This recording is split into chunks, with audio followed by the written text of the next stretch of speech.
Airbus అధ్యయనాలు 1988లో ప్రారంభమయ్యాయి.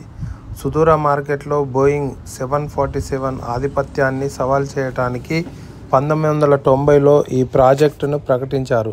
అప్పటికి నియమించబడిన A3XX ప్రాజెక్టు 1994లో ప్రదర్శించారు. ఎయిర్బస్ ఏదైతే A380 ప్రోగ్రామ్ను డిజైన్ చేశారో $10.7 బిలియన్ దీన్ని డిజైన్ చేయడం జరిగింది. డిసెంబర్ 19, 2000 సంవత్సరంలో ఈ యొక్క ఎయిర్బస్ A380ని ప్రారంభించారు. మొదటి నమూనాను 18 జనవరి 2005న ఫ్రాన్స్లోని టౌన్హౌస్లో ఆవిష్కరించారు.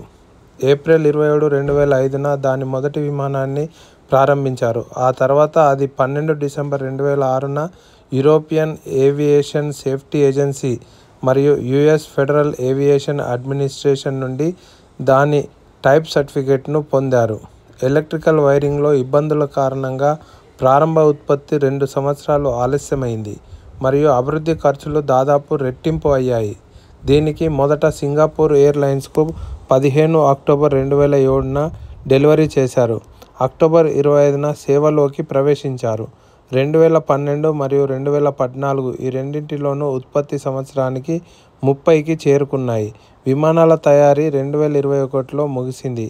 ఎయిర్బస్ ఉత్పత్తిని ముగించే సమయానికి A380ల అంచనా వేసిన $25 బిలియన్ల అభివృద్ధి ఖర్చు తిరిగి పొందలేకపోయింది.